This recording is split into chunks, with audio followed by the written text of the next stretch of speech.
Et bonjour à tous, c'est Olivier, j'espère que vous allez bien. Et aujourd'hui, on va voir une box récente sur Proving Ground qui s'appelle Evil Box. Petite box où on va s'amuser à faire beaucoup d'énumérations. Allez, c'est parti. Alors, la salle est lancée. Voilà, Evil Box 1, ici, qui est nouvelle. Très bien, ça a été rajouté dans le ETC host. Et donc, la première chose à faire, nmapper, hack.pg, c'est parti. Voilà, on a deux ports ouverts, le port 22 et le port 80. Donc si le port 80 est ouvert, http://hack.pg. C'est parti, ok. Page simple, Apache, ok. Bon, ben l'énumération va pouvoir commencer. On va commencer avec un petit GoBuster. Allez, GoBuster, GoBuster. Alors, pas ça, hein, voilà. On va dire hack.pg sur direct raft large directory lowercase. Allez, c'est parti. Alors, dès le début, on voit qu'il y a une page secret. Ok, bon, ben, et un serveur statut 1403. Donc la page secret, on va l'ouvrir. Voilà, rien. Rien, ok. Il n'y a rien dedans. On va essayer aussi celle-là de l'énumérer. Je vais arrêter ce GoBuster là parce qu'il n'y a plus rien dedans.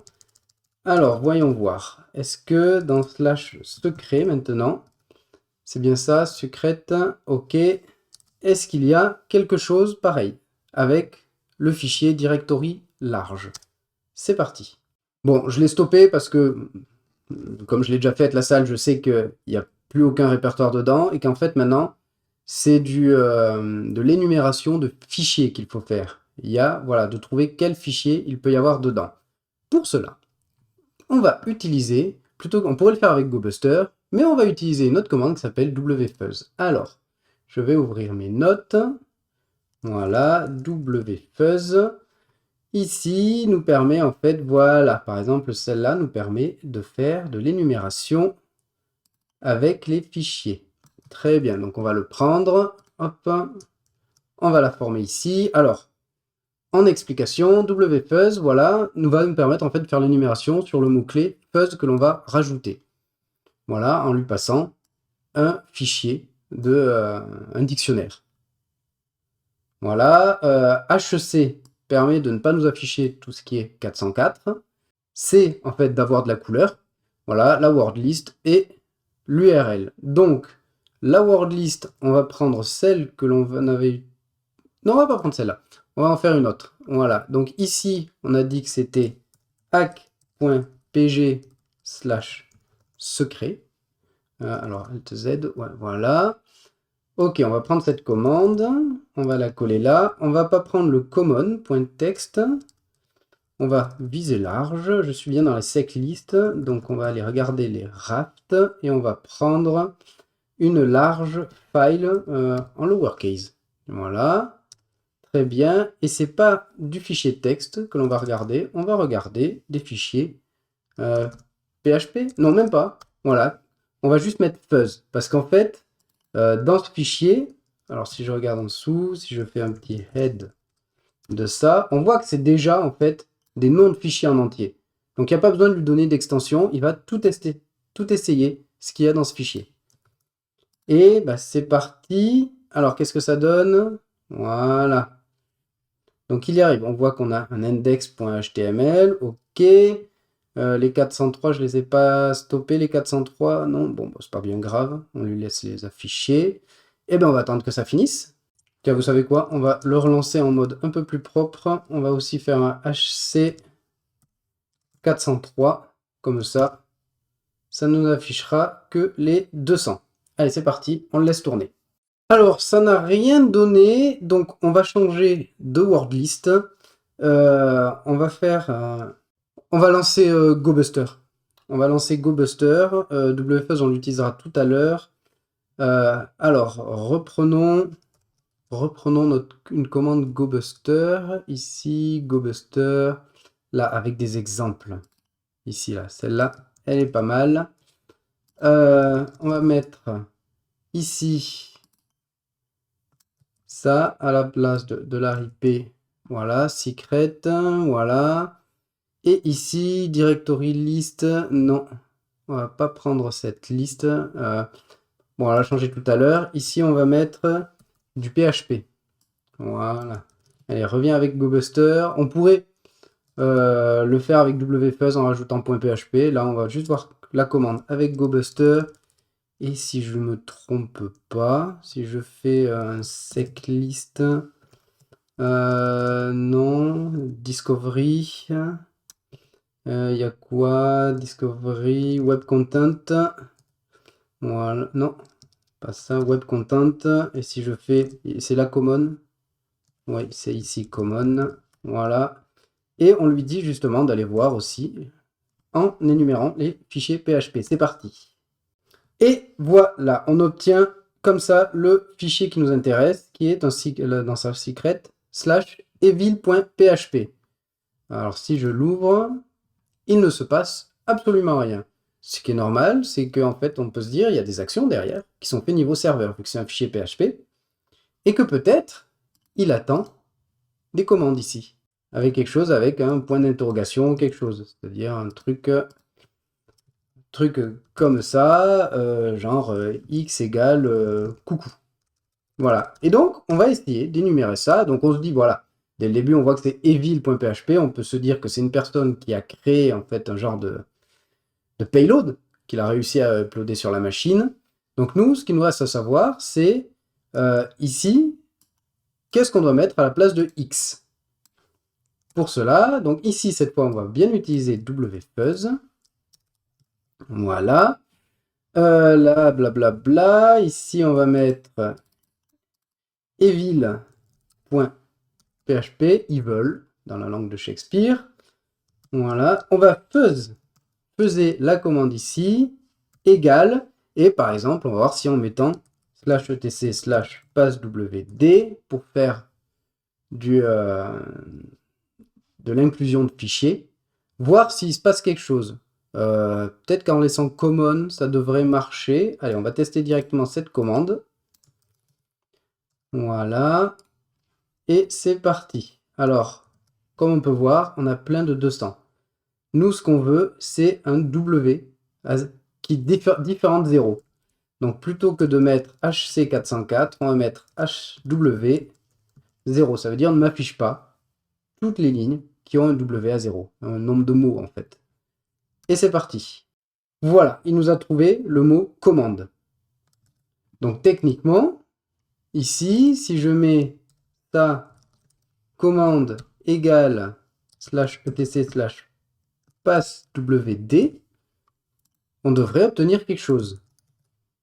Donc, on va l'essayer avec un petit curl. Voilà.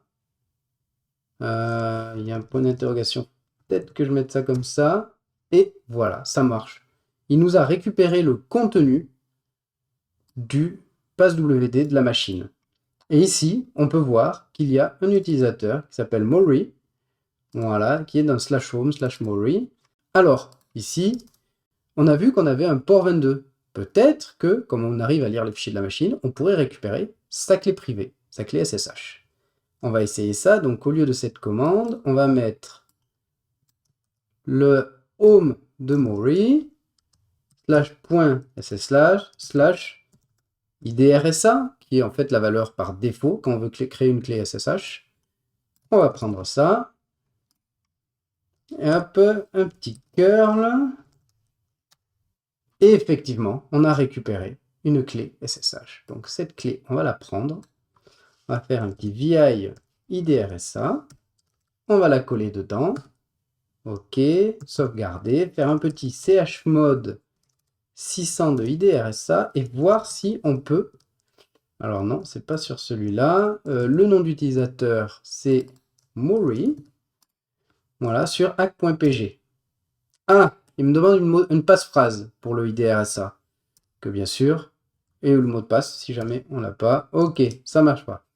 Et bien ce qu'on va faire, c'est qu'on va craquer cette clé. Voir si on peut la brute forcer et trouver son mot de passe. Donc pour cela, on va faire un SSH to John.